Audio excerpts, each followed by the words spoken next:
Good evening, my friends, and welcome to the next episode of URU, Path of the Shell. Last time out, we spent the vast majority of our time talking about how to get this machine up and running, and we are basically there, or thereabouts. We also have... did we look those up already? I actually cannot remember if we already went back and check those up or not. 410. Oh, we did, but we haven't done 110 yet. Okay. But there is clearly more to explore. There's so much more to explore.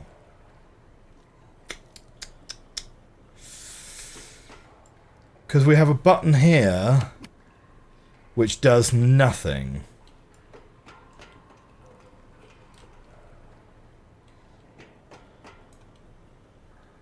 And we have a lever here which I was told don't necessarily pull that lever because it resets the whole machine.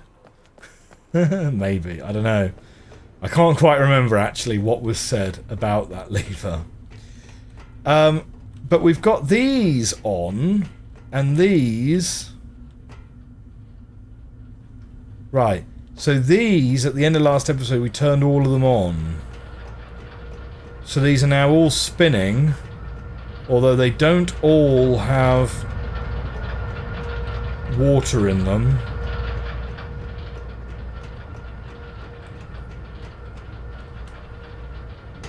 Can't actually see from here whether those have water in them or not. But whatever it is they're doing has turned all of these on.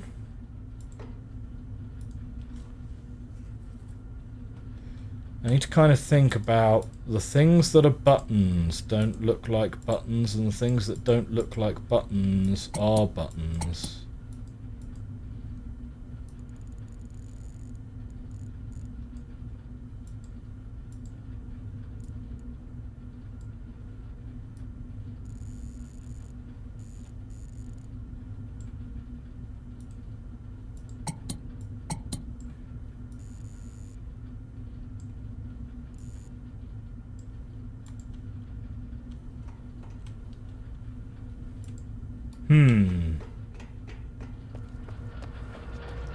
Now...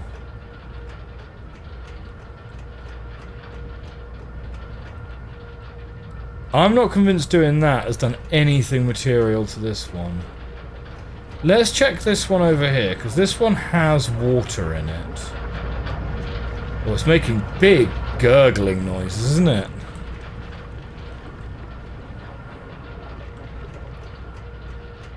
Let's check it on this one, because maybe that one's the odd one out because it doesn't have... Because it... did I must have set these to be here.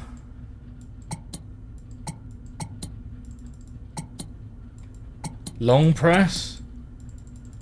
You always got to check that long press, right? So if I turn all of those to the bottom...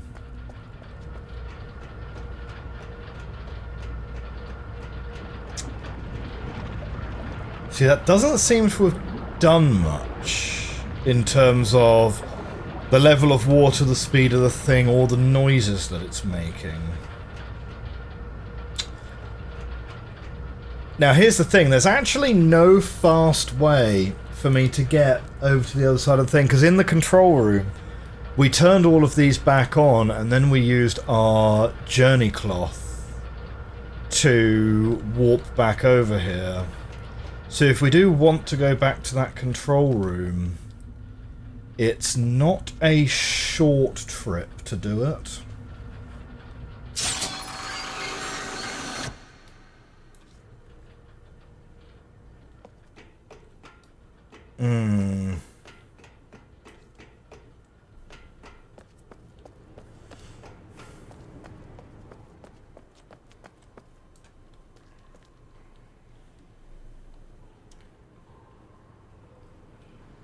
Now I'm just trying to think.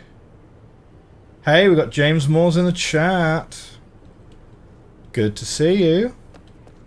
Oh, hang on. I'm looking at the sky accidentally.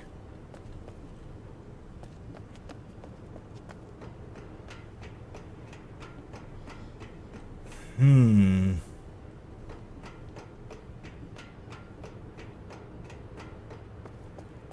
not sure there's going to be much to do up here without the thing being available. Although I wonder, that being said, if I turn the power on, is there anything of interest at the top of the room?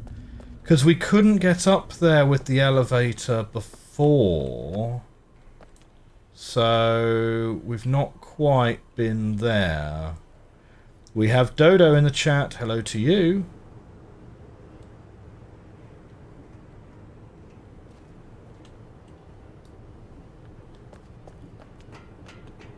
This is one of those situations where we made really great progress in the last episode, but because we ended the episode stuck, it means that we immediately begin the following episode totally stuck.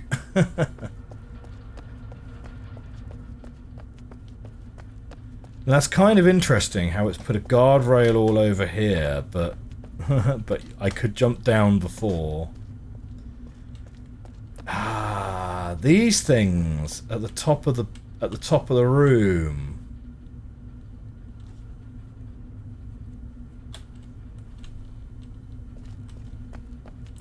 Well, the biggest notes that I have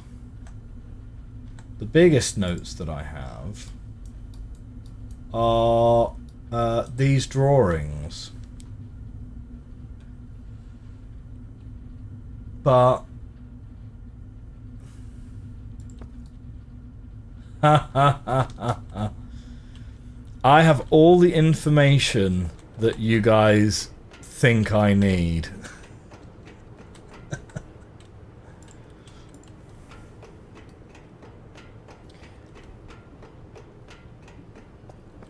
Ah, it won't let us jump down there either. Interesting, it let us jump down the thing earlier.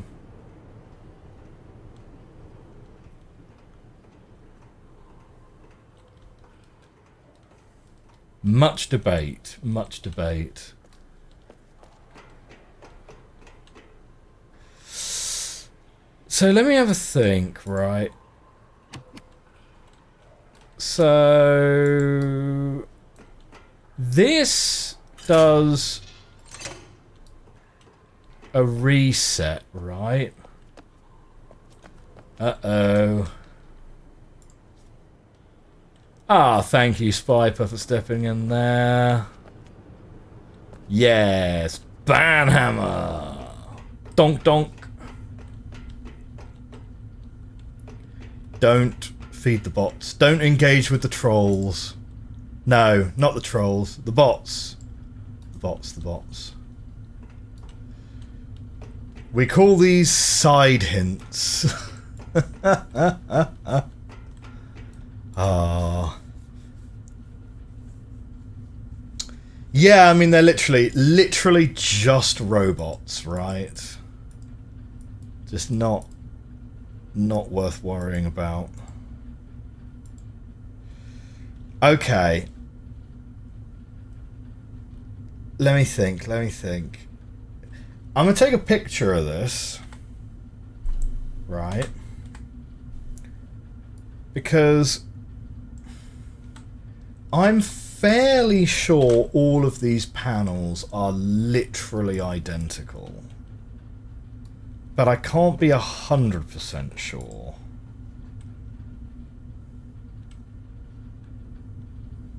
Okay.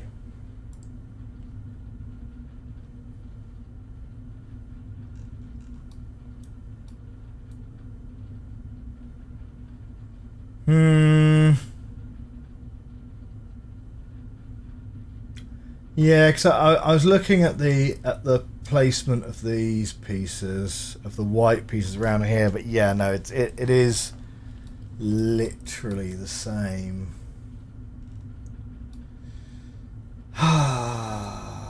So what's the thing then? And how does it relate to these pictures on the cave wall?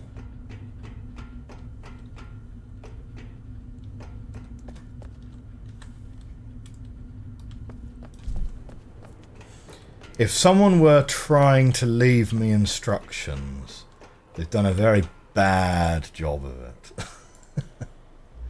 Let's go and have a look at these again.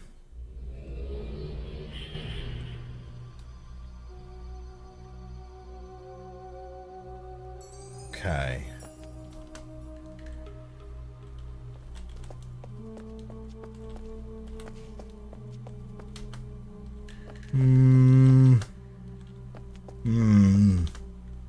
No, I don't think there's anything down there to particularly look at. So these can't be touched like a journey cloth or anything.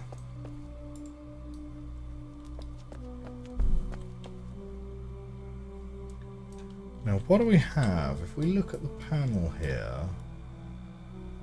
No, it's exactly the same diagram. It's not even like inverted or reversed or anything.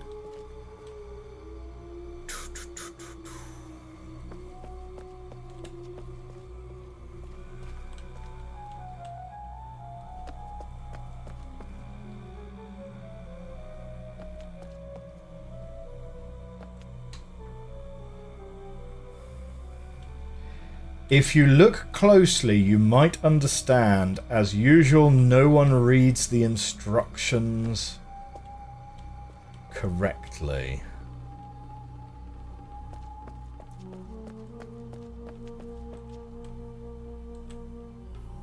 Oh no, Darkface, counting on me to understand this before he leaves in an hour.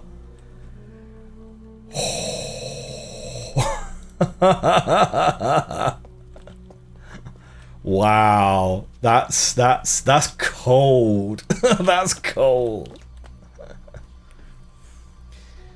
Okay, why would whoever made the cave painting feel the need to paint those on the cave? Right? Why do they have a different number of sunbeams coming out of them? You know, that this one's got like the most, and this one's got less, and then that one's got the fewest. TikTok is actually quite a good hint too. Oh man. Do you know what? I saw a really interesting TikTok today. I actually tagged Cyan Worlds in a TikTok today. Not one of mine. I was in the comment section. Because someone was talking about pre-rendered backgrounds and how, you know, RPGs used to have these pre-rendered backgrounds, and it was brilliant because like every frame had this amazing art, and every frame the director could create a scene to like perfectly draw your attention to exactly what they wanted, you know, and the whole thing is kind of a lot more sort of cinematic for it. And the examples that were given were all like Final... The chap listed separately like Final Fantasy 7, Final Fantasy 8 and Final Fantasy 9. It's like, yeah, okay, all the Final Fantasies were good. From the PlayStation 1 era. But then like a lot of the other JRPGs like Chrono Trigger, I think, or is it Chrono Cross, Chrono Trigger? I don't know. But one very, very big omission was anything by Cyan. Like the original, let's make some pre-rendered scenes and montage them together to create an environment, right? Like, so yeah.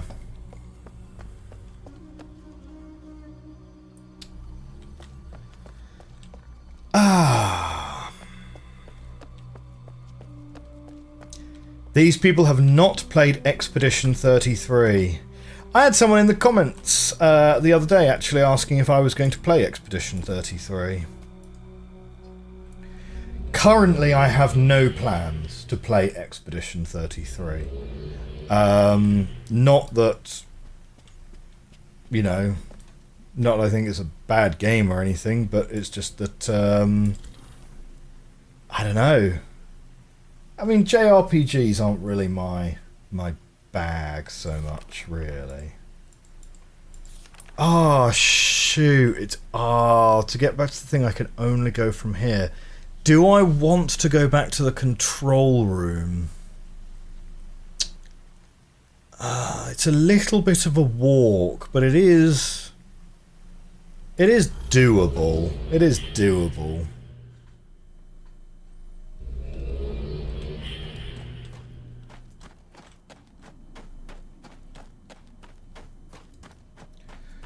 Now, I think this is not the way. No, it is the way.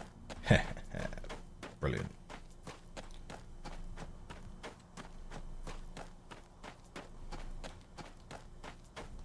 Calling it a JRPG is not wrong. It's a lot more than that.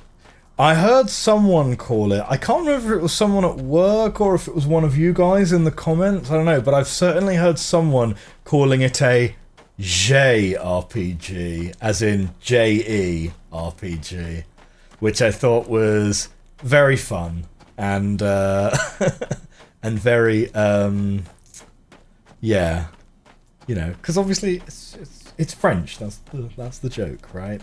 So it's a JRPG.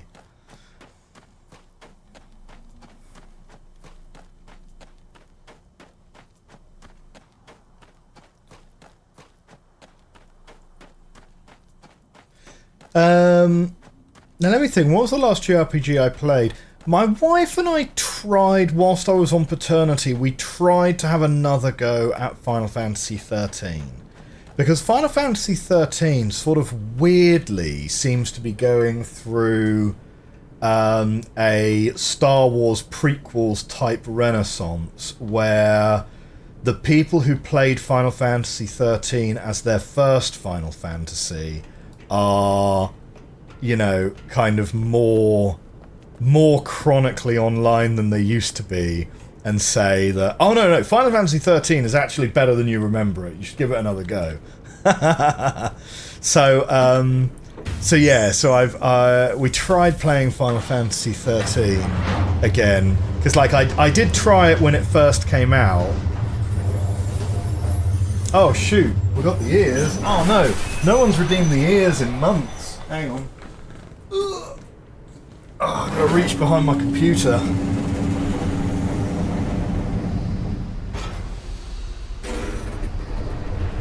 Okay, whilst this is going, without really missing very much at all, let's get the ears going. So yeah, a little bit of background on my JRPG history. So I'm a big fan of Final Fantasy. I really like Final Fantasy. Well, I mean, I say a big fan. I've only played like a few of them. My first Final Fantasy was Final Fantasy VIII, and you know what? Being a hang on, there we go. Right, we're going to pull the lever, and then we back up out of the way. There we go. So the first Final Fantasy I played was Final Fantasy VIII, and I played that when I was around about, I don't know, I'm going to go with like 12, something like that. I'd have certainly been 12, 13. And you know what?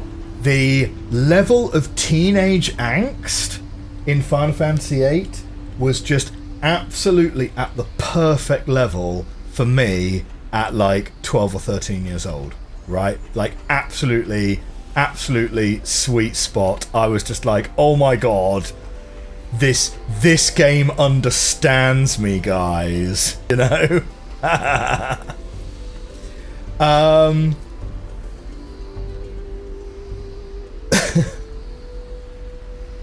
Fissures in the crevice we're in. Hang on, wait a minute. Wait a minute, sorry. Dark Face, give me a hint. Not puzzle related. Before you leave this age, you should totally check out the fissure art a bit closer in this age. Oh, we did actually take a picture of the fissure art, actually, from this age. Here it is. Yeah. It's got some stars in it and things. This is the one you meant, I presume?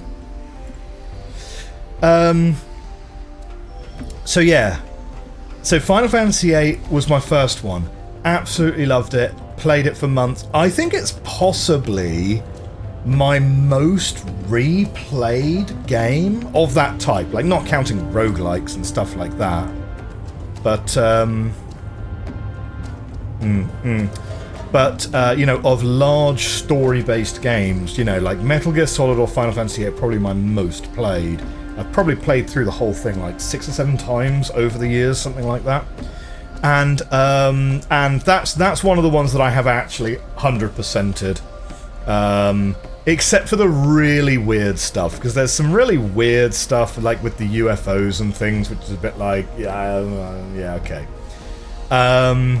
You know, like, I don't think I ever got every single triple triad card in the game. So I'm not doing, like, 100%, like, the really, really kind of extreme stuff. But, I mean, you know, like, I've beaten Omega Weapon, I've beaten, you know, Ultima Weapon, etc., etc., you know, found, you know, done all of the lore stuff and all of the theories and all the Laguna things and whatever. Then I played 7. 7's great. Then I played 9. 9 is the one that I think ages the best out of all of them, because 9 is just a very kind of human story about, like, trying to find your place in the world. And it's really interesting how they make Vivi, Sedaine, and Garnet all effectively have the same story beats to their stories, despite the fact that characters are so wildly different. Because they're all ultimately struggling with what they are versus who they want to be, right? You know, in one way or another. And Steiner, as well, to be fair, also struggles with that, you know, the fact that he's like one of the Royal Guards, but like, does he really want to be doing that, and so on. So yeah, so 9 is great, and 10 is great, but I was probably sort of aging out of it a little bit by 10. Now this thing is like proper swirling and proper, like, you know, this is like proper like a KitchenAid of doom in here at the moment. So I'm assuming this door is going to be closed. We're not going to be able to get through here except through real fake doors. Yep, no real fake doors here. Yeah, I was probably aging out of it a little bit by 10, because 10 I liked, but 10, the paternal angst in 10 didn't quite land for me, because I was quite a bit older by that point. 12, I think, is a really underrated one in the series, because 12 is, I think, one of the best written of all of them. I think 12 is one of the best written of all of them. The voice acting doesn't quite stick the landing. But, now look at this. Everything's on. Everything is on. So why we got... So the button on here isn't doing it. Isn't doing it. Are these buttons? No. The things that look like buttons aren't buttons. James Walls, 12 was Shakespeare in the desert, for better or for worse. Yeah, agreed. Like, the writing was brilliant. The voice acting didn't quite live up to the writing. And you can very much tell from the way the voices are recorded that these are separate voice actors in separate booths. They are not actually interacting with each other. They are reading their own lines, which was a very common way of doing VA work back in the day, and is probably still a fairly common way of doing it today, to be honest. But 12, I think, is underrated. I genuinely do. 13, though, is for me where the whole thing just kind of became a bit of a disaster zone. No, not a disaster zone, but 13...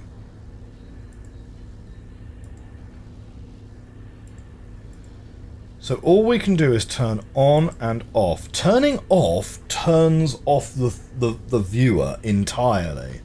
So, not helpful. I clicked the wrong thing. Maybe...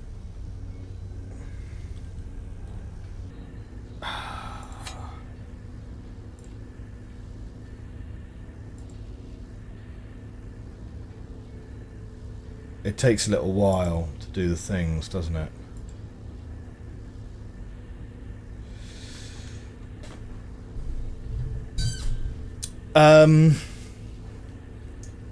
But yeah, 13 I really struggled with. I really struggled to get into 13. And I played like 15 or 20 hours of 13.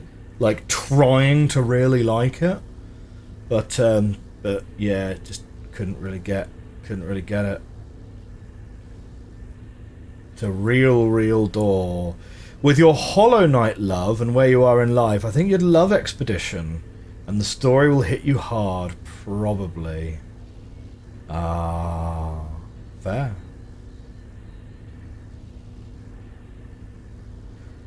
Here's a hint that probably won't help at all. You made an observation much earlier that had you heading in the right direction.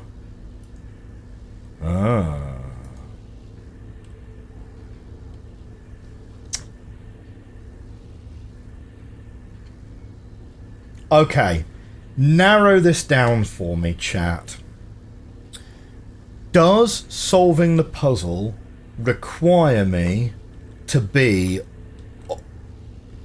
in this control room at all? Or can I warp back over to the other side of this bridge and just forget about all of this stuff? Okay. Let's walk back to the other side of this bridge and forget all about this stuff. Okay, that narrows it down. That narrows it down a bit.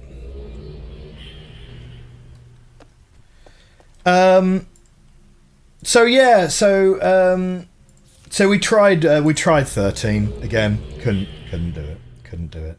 But so my wife has bypassed all of the Final Fantasies growing up. She's not played any of them, but we have played together. 9 she really liked. 9 she really liked. 8 she thought was good. 7 was good until the final act, and she kind of felt the final act dragged a bit. And then with 10 we kind of struggled to get into that one, and then 13 was just a bit of a disaster. Oh, but we did play and beat 12. So 12 I think was the last one that we played. My best goings are... Is it to do with the number of spokes? And does it involve, like... So, this one has the most spokes, and this one has a medium number of spokes, and this one has low spokes.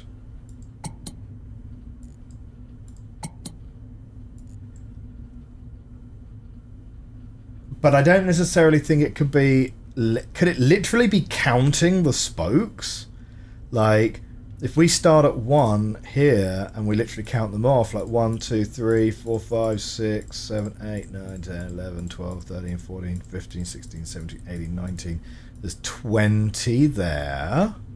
I mean, these are in gradations of 5, so like 20 would be there. Like, are they trying to do like a spire chair thing on us? Like, if we go 1, 2, 3, 4, 5, 6, 7, 8, 9, 10, 11, 12, 13, 14, 15, 16, 17, 18, 19, 20. 1, 2, 3, 4, 5, 6, 7, 8, 9, 10. I do feel very awkward about the fact that both of those come out to be exceptionally round numbers. Alright.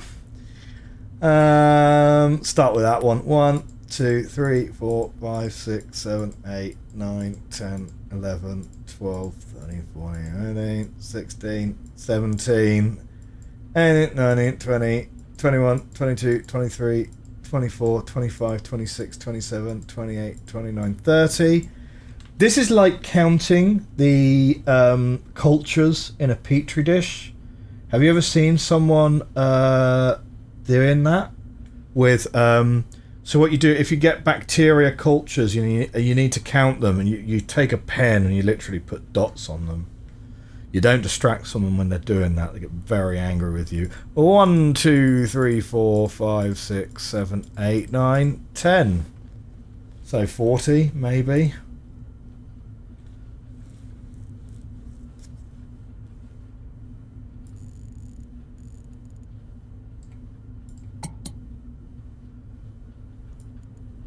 Did not do anything.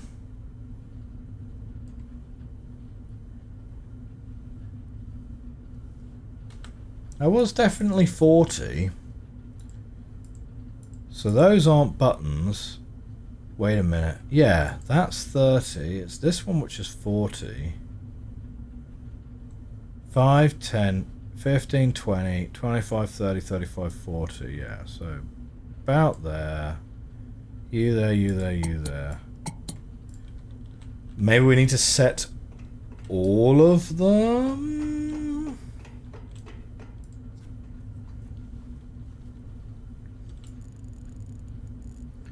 10, 20, 30, 40. Then that'd be 30. And that'd be 20.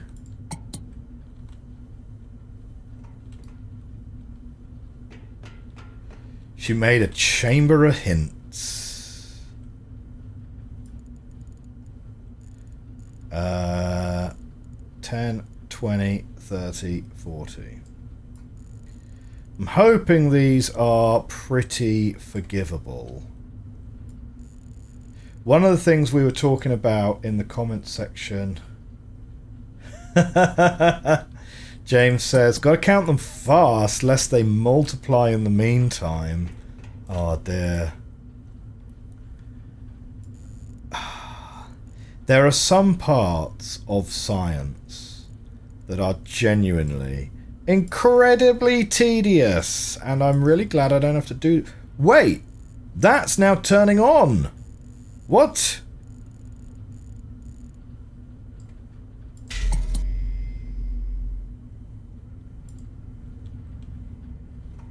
So that one did a thing. Wait, are all of them working?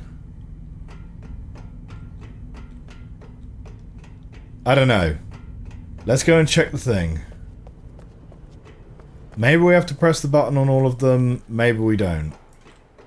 Boop! No.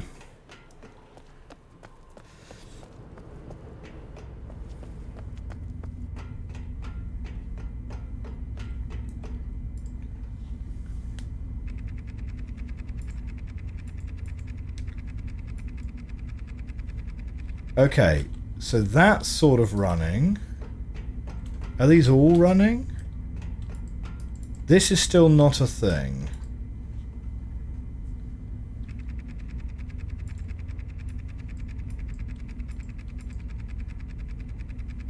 Wait, it's ticking. It's ticking. What's it ticking?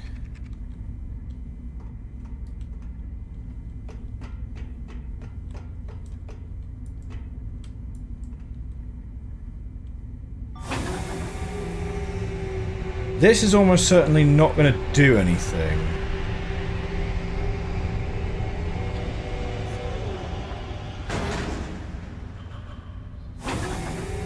Yeah, that just bumps there still. Okay, so something is going on, and it's only going to be going on for a particular period of time.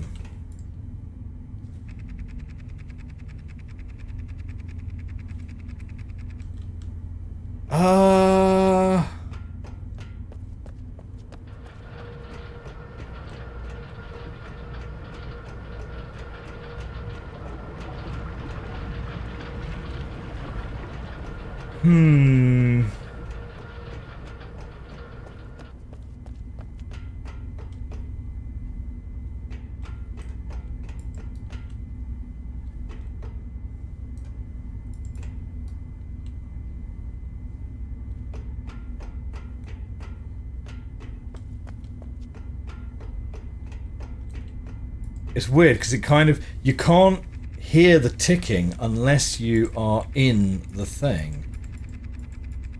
Now, there's definitely nothing in here which you can then interact with.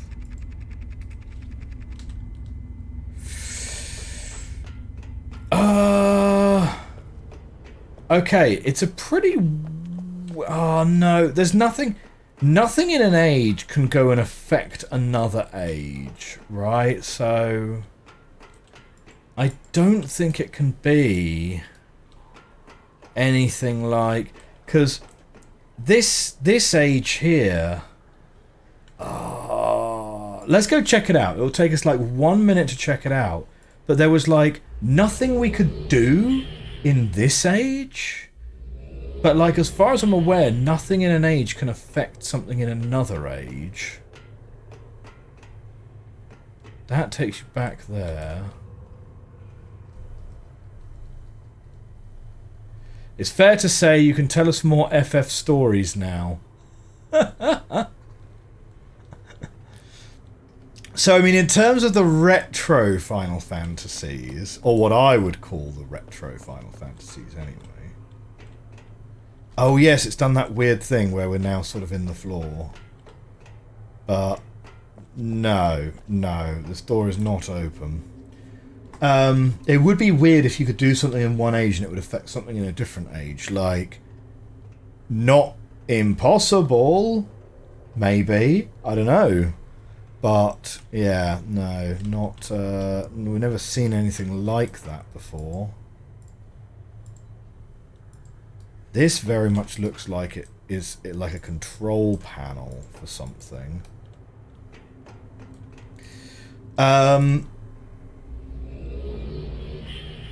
Now, as far as keep an ear on one of the dials and tell us stories.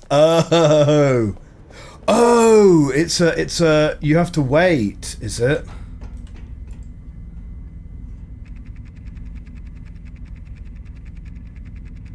Okay, well, let's see what happens.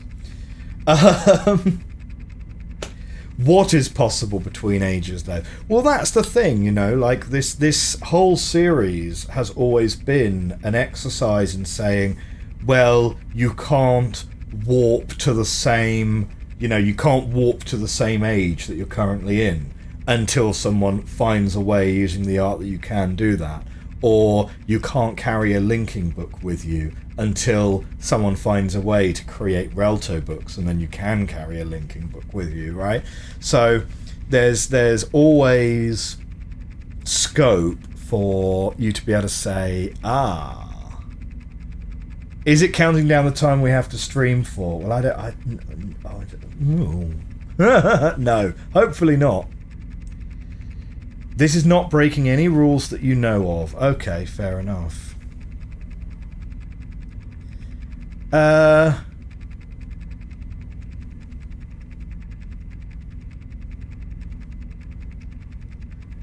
So, I mean the clues in the books do say, like if we look at the clues in the books, they do say, like, passing of time, that the gather will find rest when the light comes. We didn't actually look up what that one said, but the way is made clear at the end of time. So maybe we are supposed to just wait. I don't know. This uses a rule you have used previously in this very game. Oh.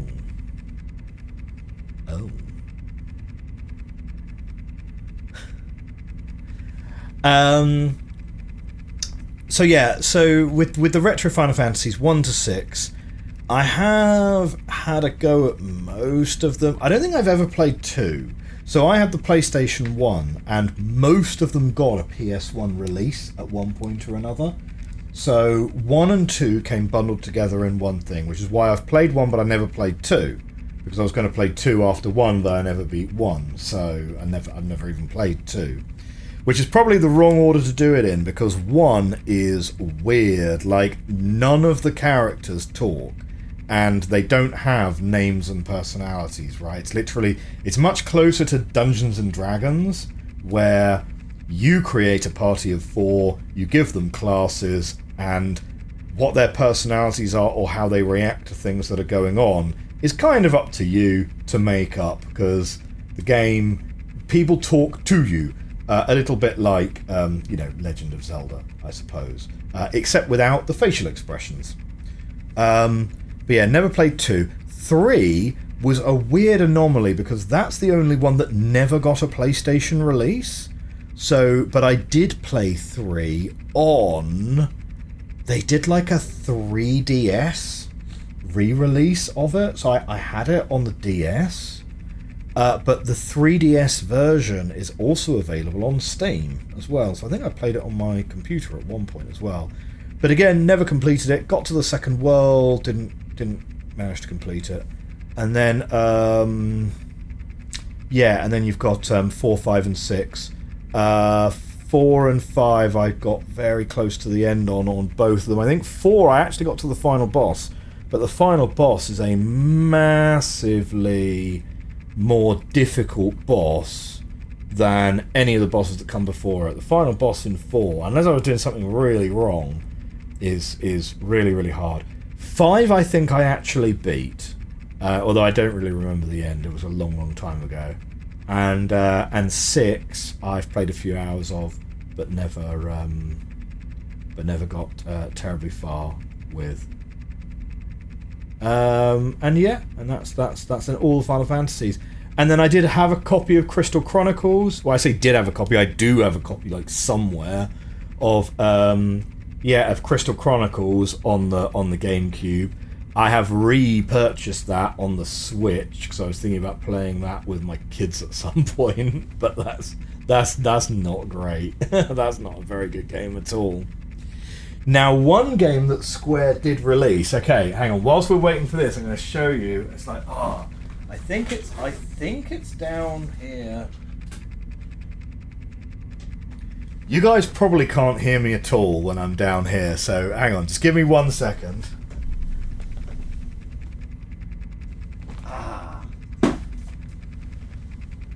Here we go. Right. Now this is a rare game, right? Vagrant Story for the PlayStation 1, right? Like, it's got a really, really good manual actually as well. Now, this says, right, $29.99 Blockbuster. That is a Blockbuster Video sticker on that one. And you also got a half-price Sony memory card with this game. Yeah? This is one of the ones that's on my list. I bought this literally 25 years ago, and I got stuck on one of the puzzles and have never beaten it. So we're definitely gonna slap this sucker in at some point and play this, right? But yeah, It's like back when you're like black disc as well. Like this is the pre-platinum version. This was like the full price, bought it on launch version. Like, I'm so happy that I never got rid of. I mean, I got rid of some of my physical media, but I never got rid of all of the stuff that was like, oh, return fees must be horrendous after 25 years. No. This is purchase price. But yeah, you know, like, I think that when you're digital only, you do lose something. Bad. You should flip your cam at some point if you want to show things. There's a really good point, Dodo, but the problem is my mic is here, right, and my game screen is there. So if I actually flip myself around, it looks well odd because I'm gaming this way instead, and I'm not looking at what's on the screen. Whereas this way round, I'm looking from your point of view at the game we're playing. So flipping myself round looks really odd, and I've tried it. It doesn't work. So it's much better to just have it flipped. But yeah, no, you're absolutely right, because it means that I actually don't look like this. I look like the mirror version of this right now. You've heard great things about Vagrant Story, says Spiper. Fair. Yeah, I mean, it was a really interesting game. It was kind of like, it was a very large, interconnected world. It was a Metroidvania, effectively, but it was a Metroidvania with very strong real-time JRPG elements. So there was a lot of leveling. You'd have to level your skills in certain weapons, and weapons would become more or less effective at dealing with certain enemies, depending on how much you... Ah! Are we done? Uh-oh, wait a minute. That was not the correct button. There we go.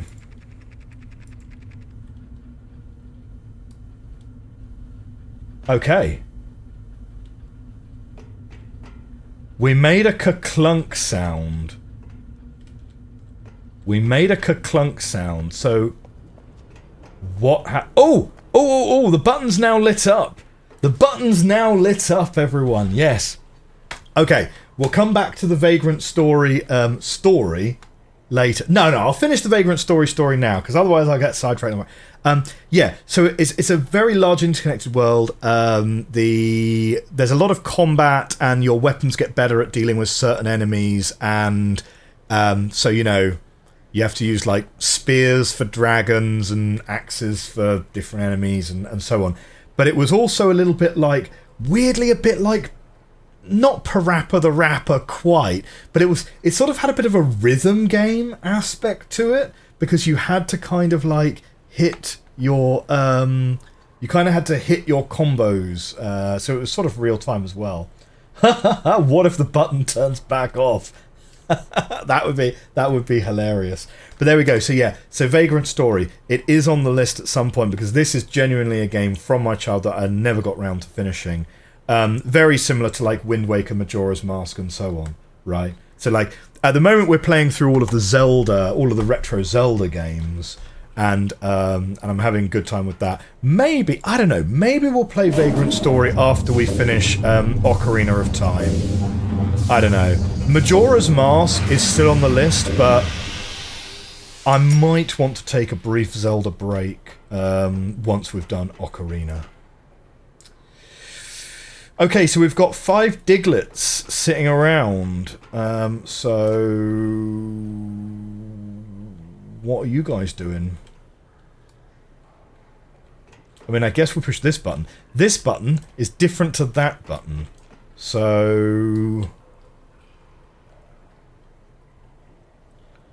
Gen would approve of this. The fact that we've got 5 of them. I see we've got Blazing Fernie in the chat, actually. I haven't said hello to you yet. Hello. I think we just hit the button. Yeah? Oh, hello.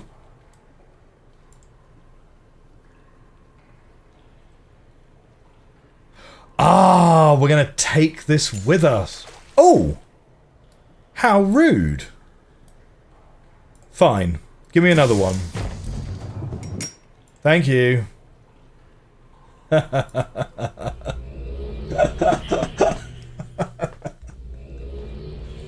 How mean. Right.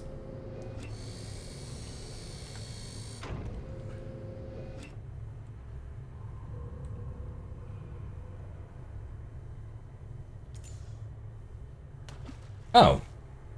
Oh? Or...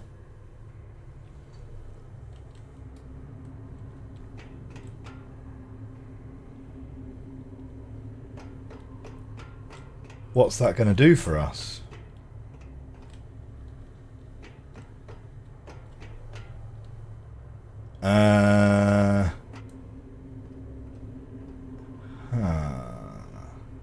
Maybe we need more than one. Or maybe we're supposed to take it out of the machine.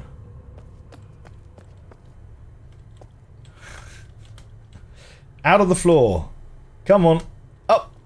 Up. There we go.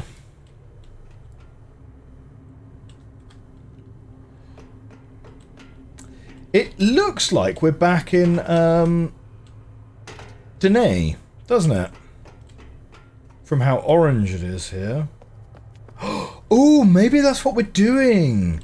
Maybe we're returning the Dene Lake to its original orange hue. How is Myst Insane Difficulty Edition? Asks Everett Topanga. Oh dear. Yeah, I mean, James, fights being full of kick punch. That's kind of, yeah, it's not far off. Not far off. It's also one of the very few games that was bold enough to actually go full whack on, you know, not for the whole thing actually, because I think you do have a map for most of it, but there's like at least one very large section in the game where it basically goes, no map for you. I have a feeling that maybe I'm supposed to take one of these magic sponges to the Yeesha cavern as well. Maybe throw it inside the Yeesha thing.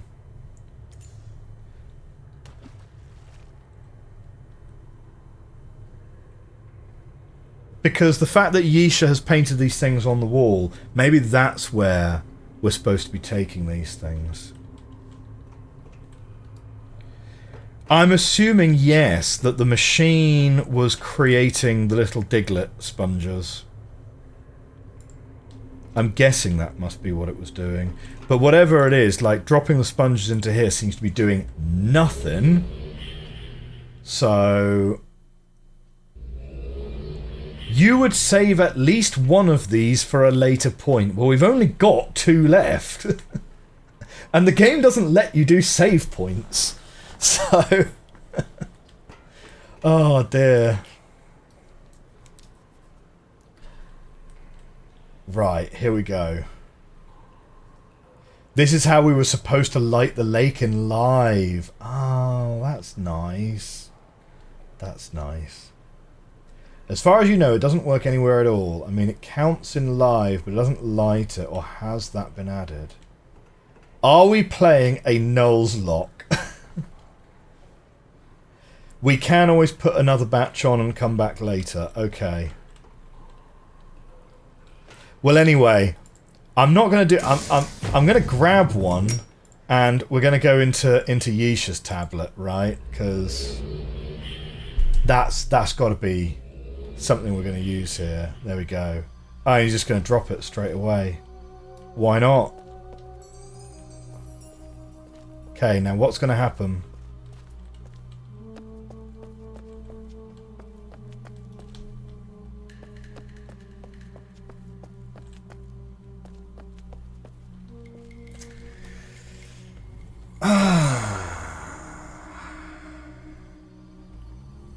It just means you got to wait more later on.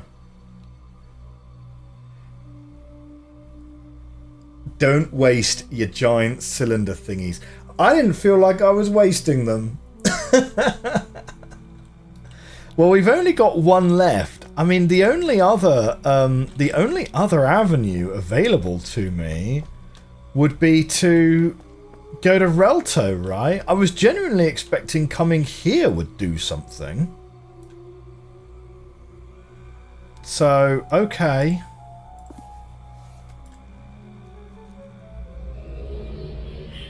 The other thing that we should probably do... Okay, maybe before we go and get the last Diglett, is let's have a look and check what 3:110 actually has to say. Yeah? So, we're going to be counting to 110. This is the high octane puzzle game action that you guys wanna spend your... Well, actually, come to think of it, we know there's 125 lines in total, don't we? So we could count down, couldn't we? Because I think that's 125. Can I get a double check from the chat? It is 125 lines in each book, right?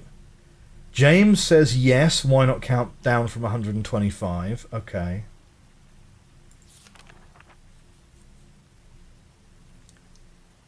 Would the Diglett move with us if we took a step? That's kind of the rule for taking stuff with us through linking books.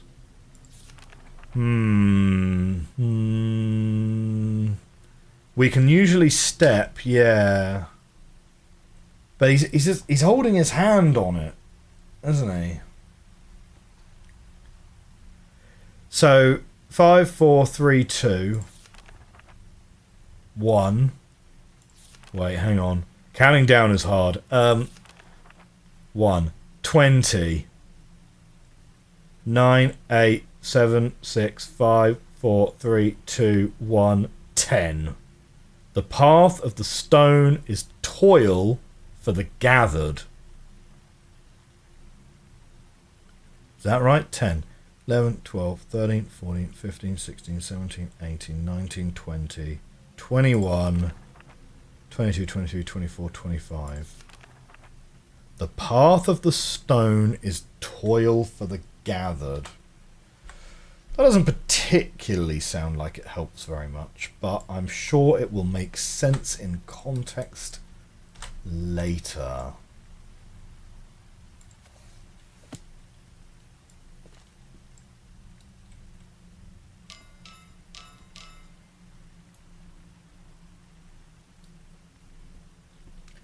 It looks like we're not really picking it up as it's still held in place by the machine.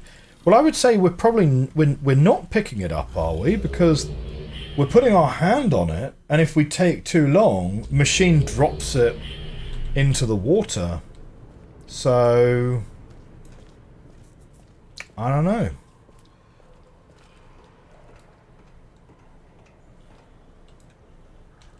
I wonder what the lever does now.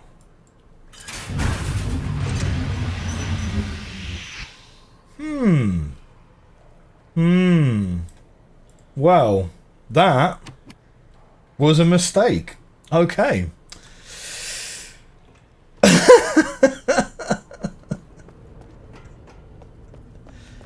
Alright, let's go and hit this.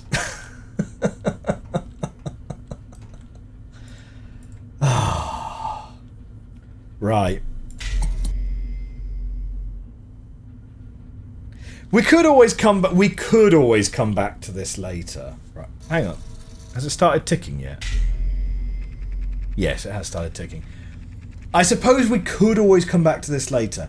We could go back to the ball rolly age and go for the other linking book now, and we'll come back here later in the playthrough. Why don't we do that? Because we've got around about, I don't know, 20-25 minutes left of the stream today, which is plenty of time to log into a new age, have a look around, see the lay of the land, and then and then go from there. Ah.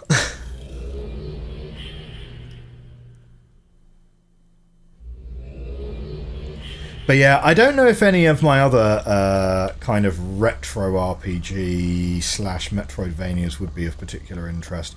The other one that I remember very fondly from when I was younger, and let me know if any of you guys in the chat have heard of this one or played this one. It's now considered a very rare game, right? Like Vagrant Story, I would need to look it up, but let me see. If I have a quick look for Vagrant Story. So Vagrant Story, you can buy a copy for £50, 50, 40, 50, 60. So it's kind of expensive, but it's not ridiculous, right? The most valuable game I ever owned was Star Ocean Second Story, right? And those go on eBay nowadays for... Okay, it's not as ridiculous as I thought. Okay, I thought you'd be looking at probably a couple hundred nowadays. But yeah, no, you're looking at around about 60, 70, 80, 90, maybe. So, yeah. It's kind of, I suppose, of the same region as Twilight Princess for the GameCube. Right, kind of unusual, but yeah, Star Ocean Second Story, 87 possible endings, and it had like some real branching to it, some real forking in the story.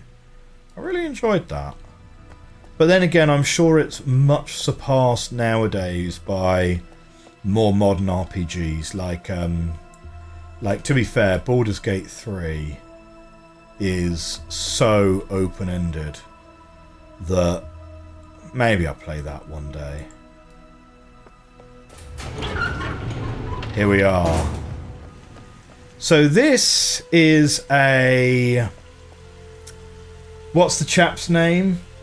Kadish? This is a Kadish age, I guess. Yeah. Oh, hang on. A linking book to take us to another linking book straight away, huh? Most everyone's favourite age, this one. Do I start taking pictures of everything right now? Do you know what? No. Let's explore it first before I start spending like 15 minutes taking pictures of everything. It's a set of Kadish ages. Oh, we got little crabs! Hello! Oh, these guys are like the cutest! Goodbye, crab!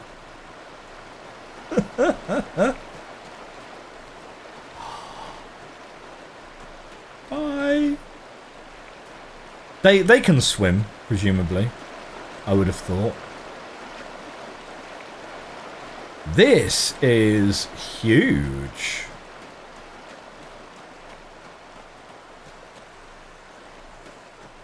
Okay, so this is everyone's favourite Kadish age. Many people have been... So this is Ahone, is it? Many people have said this is their favourite age across every single Myst game out there, which is high praise indeed. So, let's see. Yeah. Journey cloth me up.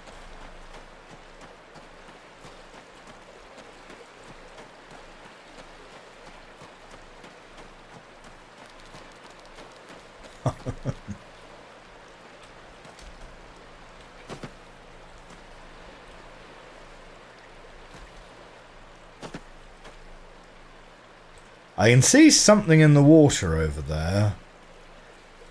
I'm assuming my character can't swim, though. Ugh! Or maybe we can? What? What?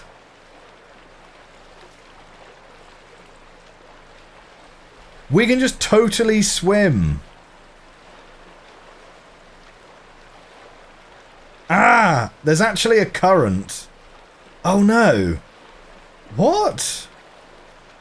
We're like caught in a we're like caught in a current that's pushing us this way. Oh shoot. Our Relto book might be waterproof if we could reach that part of the screen, which we can't. Okay. Let's not panic. I'm sure we will find a beach fairly soon.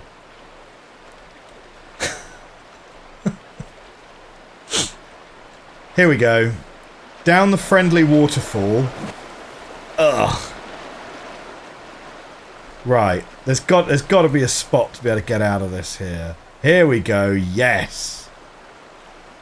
So this is, I suppose, where all of the currents will always sort of deposit us. I suppose.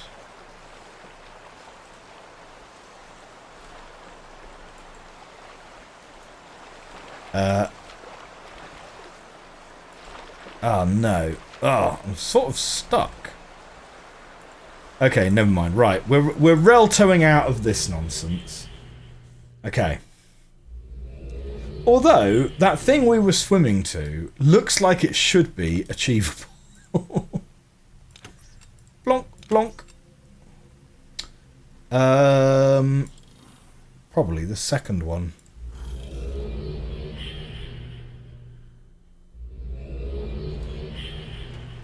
Multiple places to get out of the water if you don't get stuck. So yes, okay, right, there's a building over there then.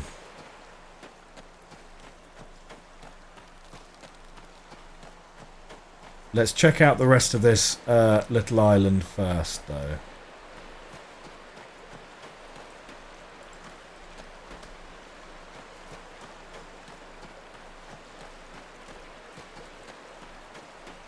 You have never seen anyone get stuck. Dodo, if anyone's gonna do it, we're doing it.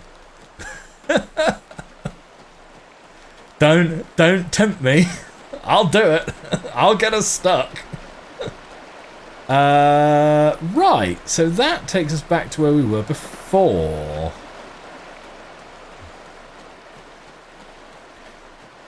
Well, do you know what?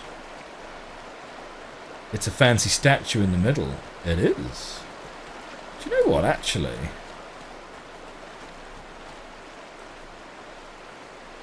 Hang on a second.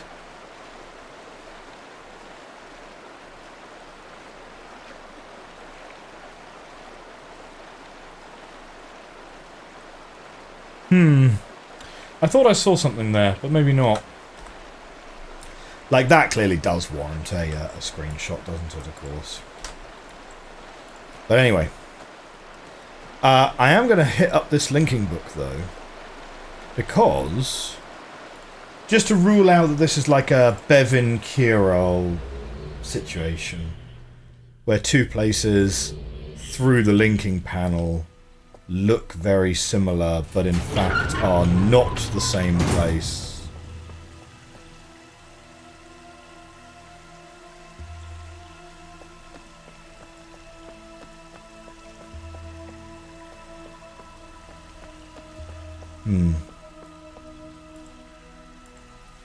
Nope, looks like it just takes you back to where you started.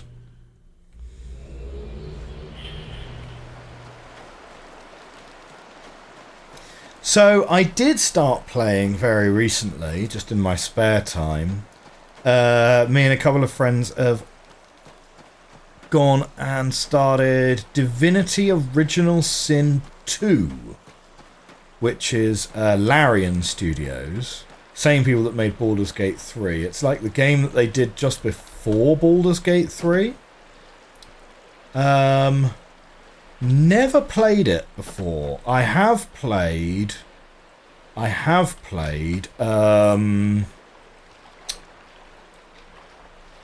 what's it called? The first one, Divinity Original Sin. Never beaten it. Now that really was a game that ended up being, probably, it's a few hours longer than it needed to be, for sure. Yes, we got here. That one, Divinity Original Sin, I am ashamed to say, it ended up on the pile of games that I played a lot of, but then just got bored with. I just found it too long, to be honest. We'll certainly take a picture of that. But yeah, we just started up Divinity Original Sin 2. Mostly because we picked that one mostly because we happen to already own that one. Whereas for my wife and I to both get copies of Baldur's Gate 3, we'd be laying out like £100 or something. So yeah, maybe when it comes on sale.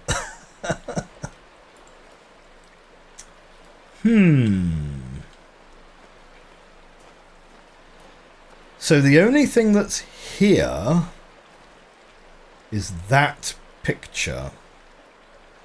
Now, unless my eyes deceive me, I have a feeling that that's just Skybox.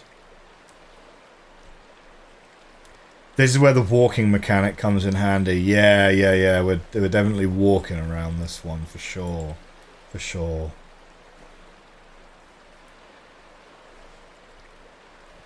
With a couple of friends, when do you plan on finishing that? Divinity Original Sin 2, I think that's more of a something to do on a Wednesday when you're just chilling out with some friends online kind of game, you know. Oh no, was there another path round the back there that we totally then did not actually see? Nah, maybe. Okay.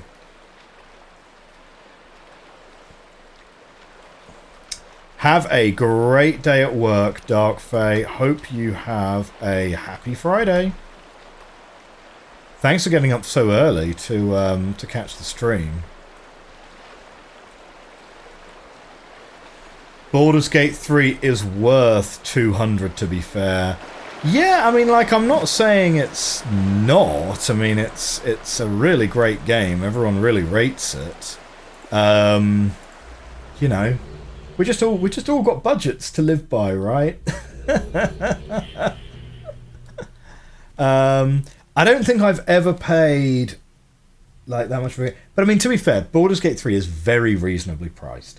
I think currently on Steam at the moment it's like £50 or £47 or something, which is not by any stretch of the imagination an unreasonable price for these, right? Like, I showed you Vagrant Story earlier, right? I paid £30 for this back in like 2001. That was like 24 years ago. 24 years of inflation would make this easily £60 nowadays, you know. So yeah, it's perfectly reasonably priced. It's just kind of more of a to buy 2 copies because those lights are also on, which I totally didn't twig before. Should I have tried to stick my hand in that? Yeah, to buy 2 copies so that my wife and I can play it together. Like, unless I'm missing something and you know, unless it's like an It Takes Two kind of situation where you only need 1 copy to be able to play it with 2 people. I don't know. I've not actually looked into it, to be fair. But when in doubt, stick your hand in the hole.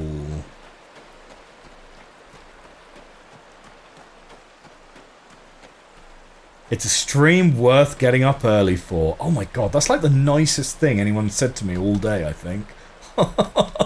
Oh no! No! Okay, right. We're embracing the water level. It's a water level, guys. Good thing our character is a strong swimmer. I'm like, this is supposed to be a video game representation of me, right? Like I'm not as good a swimmer as this guy. And if I went down over a waterfall, even like a smaller waterfall as that, you know how choppy the water is at the bottom of a waterfall, right? Like I wouldn't fancy my chances, to be honest.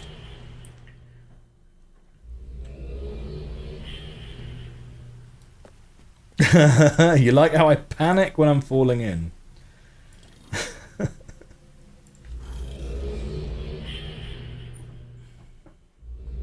I can climb out from the middle. Okay. Well, that's good to know. I'm just not 100% sure where. Okay, right. We're going to go back over there. Yeah. Because of the tide, I think you do kind of have to go, like, and do a pretty wide... Do a pretty wide jump, you know.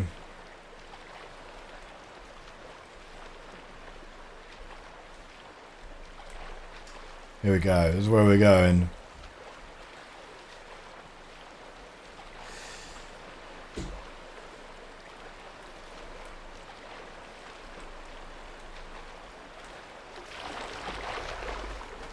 Okay, turn my walk back on. Walk, walk, walk. Okay. URU man, stick your hand in here and have a good old root around. No, that doesn't do anything.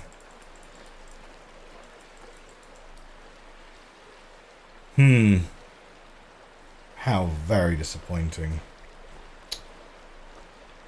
Now, round the back here. Is that anything? No. So I did see what looked like an alternate spot that you could walk down on. Is this anything? It kind of looks like no. Oh man. Yeah, okay, that's... Yeah, we're stuck.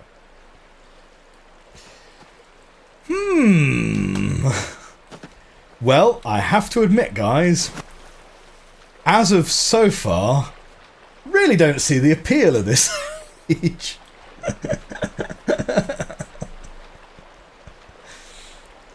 Oh. Effectively a slingshot maneuver, only with water instead of space. Slingshot maneuvers. Really, really interesting, right? I'm going to get all physicsy with you at such a surprise. Gonna get all physicsy with you for a second. Slingshot maneuvers. There's kind of this myth in Hollywood, although they never really do it like explicitly. It's more kind of like they let the audience draw their own conclusion, or they don't really explain it for the benefit of the audience. What is the point of doing a slingshot around a planet, right? Because conservation of energy says, like I'm sure everyone remembers from their GCSEs or their O-levels, right? You get potential energy, you've got kinetic energy. You trade the potential energy to get kinetic energy, but then, like, hey, when you're then on the other side of the planet, then going away from it, you're going to be trading all that kinetic energy back to potential energy again. So, what have you actually done? You can't gain energy by doing a slingshot maneuver, right? And Hollywood, if they don't, like, wildly misrepresent it, they at least lead the audience to draw their own incorrect conclusions about it. The main and I'm also going to caveat this by saying that I never was an astrophysicist, right? So like take what I'm saying with a grain of salt, and if there are any astrophysicists in the comments or the chat, feel free to tell me that I'm totally wrong, Okay, and that actually when you're in space because of gravity or because of G or whatever, that actually, or maybe because of the rocket equation, that you're burning fuel so that you're actually lighter on one side than the other. Maybe it does make a difference. But from my understanding, the principal reason for a slingshot is to alter your trajectory by accelerating you through a vector, effectively. Armageddon has this really correct, actually. For everything that was wrong in Armageddon, they're actually probably the one that got it closest. Or maybe Apollo 13, right? Because in Armageddon, they actually make a big deal about the fact that they're going to accelerate towards the asteroid, slingshot around the moon, and then approach the asteroid from behind, right? Because obviously if the asteroid is coming at you at like 18,000 miles an hour, and you're accelerating towards the asteroid at like 18,000 miles an hour, you can't land on the asteroid at 36,000 miles an hour as a speed difference, right? So what you do is you take your 18,000 miles an hour, you slingshot round the moon, and then you're approaching the asteroid from behind, and you have the same speed as before, but your direction has changed. And so now you can land on it really nicely. So Armageddon, for everything that was wildly wrong about Armageddon, it's probably one of the best movies about like how slingshots actually work in space. Apollo 13 had exactly the same thing. Now, they didn't really explain it. They discuss it. They discuss, okay, do we go round the moon and come back, or do we turn around and come back, right? Because everything went wrong with Apollo 13 very, very early in the mission. And they had to make a decision. Okay, do we slingshot around the moon and come back, which is like a 5-day journey or something? Or do we burn all of the fuel, decelerating us, and then accelerating back? And what they decided was, we save the fuel, we go round, and then we got the same speed, now just in the opposite direction. So, yeah. Dr. Spire, who is probably a lot more knowledgeable than me on these things, says there are a few things to consider. The astral body is also travelling in space. That's a really good point, actually. Yes. In simple terms, if you approach a body from its tail, you are pulled towards it, while in its SOE, but because it is moving away from you, it takes longer to get close. Once you're close, you'll leave in a different direction with the aim to leave the SOE ASAP to lose the least amount of velocity.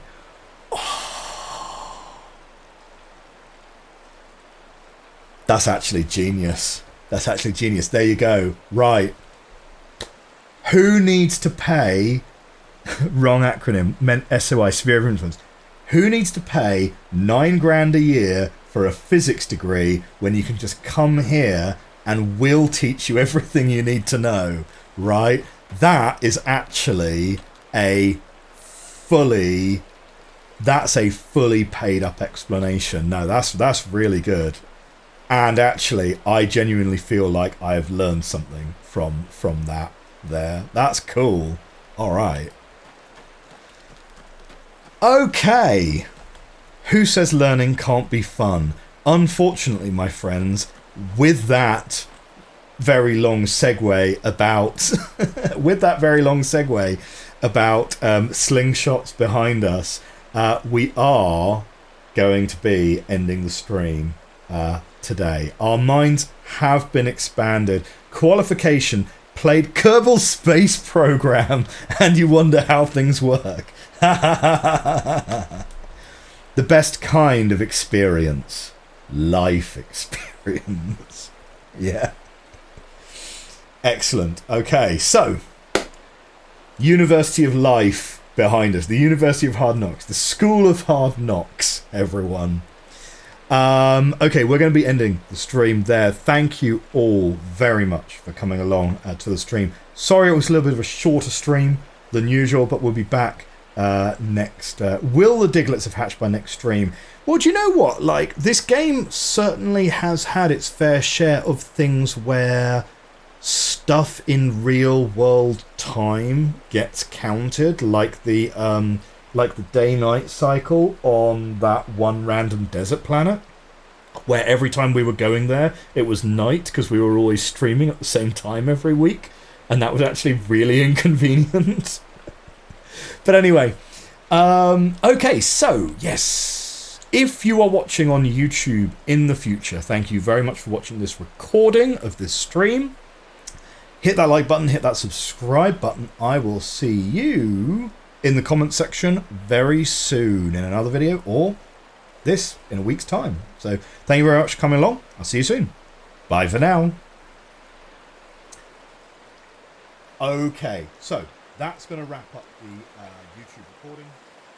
For everyone who